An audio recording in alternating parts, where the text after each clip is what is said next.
Both occupants of Downing Street say they've now revealed all and come squeaky clean on their incomes. David Cameron's produced 6 years of income figures. George Osborne today published his personal accounts for last year. The Prime Minister told the Commons he should have done it earlier. Mr. Speaker, I accept all of the criticisms for not responding more quickly to these issues last week. But as I've said, I was angry about the way my father's memory was being traduced.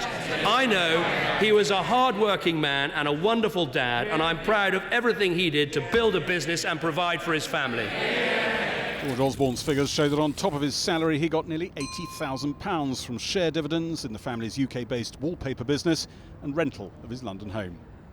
Well, I'm the first Chancellor ever to publish details of my tax return. I will continue to do so in the future, and it confirms what people already know and what's been publicly known for many, many years, which is that I get a salary as Chancellor of the Exchequer, I get rental income from the home in London that I rent out while I live in Downing Street, and I also get dividends from my family's manufacturing business.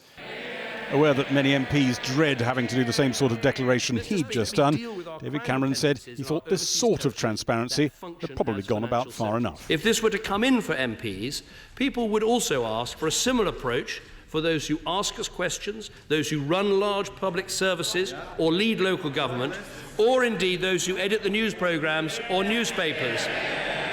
I think this would be a very big step for our country.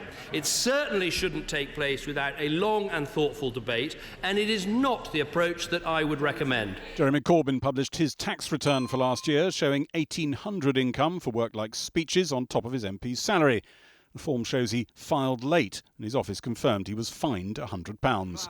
The Labour leader said David Cameron's statement was a masterclass in the art of distraction.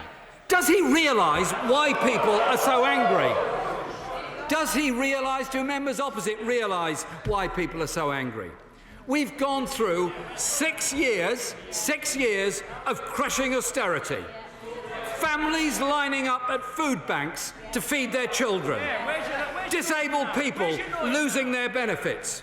Elderly care cut and slashed. Living standards going down. Much of this could have been avoided if our country hadn't been ripped off by the super rich refusing to pay their taxes. One of Jeremy Corbyn's allies attacked David Cameron with unparliamentary language he knew would get him thrown out of the chamber. This man has done more to divide this nation than anybody else. He's looked after his own pocket.